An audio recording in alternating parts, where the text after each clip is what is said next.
शिमला मिरचीची भाजी मी आज ही रेसिपी तुमच्यासोबत शेअर करणार आहे। तर ह्या शिमला मिरचीला ना असं कट करायचं आहे मधातून छानसं। पोळी असेल तर थोडंसं हे होतं,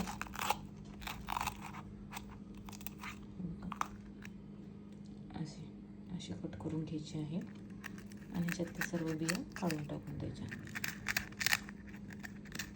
आता सर्व मिरची मी अशा पद्धतीमध्येच कट करून घेणार। शिमला मिरची मी कट करून घेतली, हे बघा अशा प्रकारे कट करून घ्यायचे। हे असं आपण मसाला तयार करू। मसाला तयार करण्यासाठी खोबरं घ्यायचे, त्याच्यामध्ये थोडासा कोथिंबीर पण टाकायची, थोडे लसणाच्या पाकळ्या टाकायच्या। हे बघा, कारण की मी 4-5 मिरच्या घेतलेल्या आहे, शिमला मिरची घेतलेली, त्यासाठी मसाला सुद्धा मी थोडाच तयार करते। हे बघा, ह्या प्रकारे वाटण तयार करायचं। मिरचीचा आपण मसाला तयार करूत। आता हे मी घेणार आहे शेंगदाण्याचं कूट। शेंगदाण्याचं कूट कमी जास्त तुम्ही तुमच्या हिशोबाने घ्या, तुम्हाला मिरच्या किती कशा आहेत त्या हिशोबाने तुम्हाला मसाला तयार करायचा आहे। हे घेतले मी शेंगदाण्याचं कूट, त्याच्यामध्ये जिऱ्याचं कूट टाकायला थोडी मी छान स्मेल येते त्याच्यामुळं। त्याच्यानंतर धनिया पावडर टाकायला थोडा, त्याच्यानंतर लाल तिखट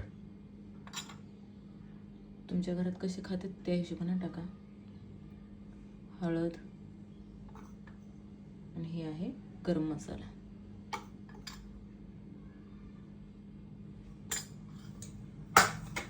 आणि हे आता आपलं वाटलेलं वाटण, हे सर्व आता आपण एकजीव करून घ्यायचं।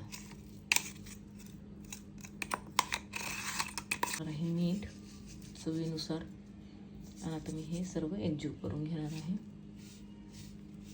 मसाला पूर्ण तयार झाला आणि हे बघा, आता ह्याच्यात ना हे मिक्सचर भरायचं थोडे थोडे। बघा, ह्या प्रकारे सर्व शिमला मिरचीमध्ये हा सर्व मसाला असा भरून घ्यायचा केलेला। हे बघा, ह्याच्यात टाकायचं आता थोडीशी मोहरी,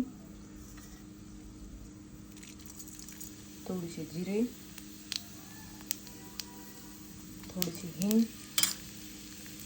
आणि टाकायचा कढीपत्ता। ह्याच्यात एक हे असं सोडायचं।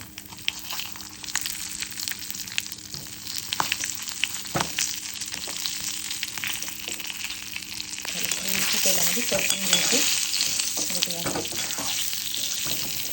चटके वगैरे घ्यायचे। खूप छान होते बघा शिमला मिरचीची भाजी, तुम्ही अशी एका पद्धतीनं करून बघा। आता जे उरलेला मसाला आहे आपण त्यानंतर ह्याच्यामध्ये टाकू। आता थोड्या वेळानं आपण ह्याला छानसं झाकून ठेवतो। हा जो उरला होता ना मसाला, हे ह्याच्यामध्ये टाकून घेणार आहे। सर्व मसाला ह्याच्यात टाकला, आता आपण छान भाजून घेऊ। खूप छान होती शिमला मिरचीची भाजी, एकदा करून बघा, खरीच नसते तुम्ही।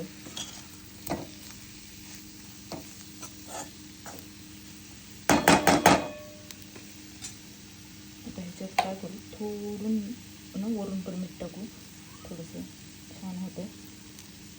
थोडंसंच टाका मीठ, जास्तीचं नका। आणि थोडंसं काय करणार आहे, पाणी टाकणार आहे, एकदम थोडंसं।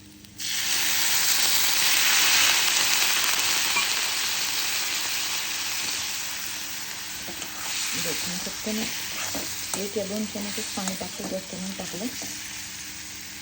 आता छान वाफेवर शिजवत आहे।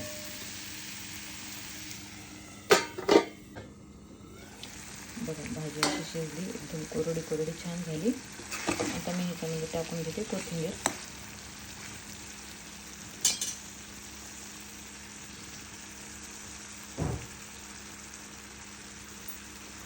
अशा पद्धतीमध्ये छान शिमला मिरचीची भाजी केली, तुम्ही पण करा आणि खा। Bye bye.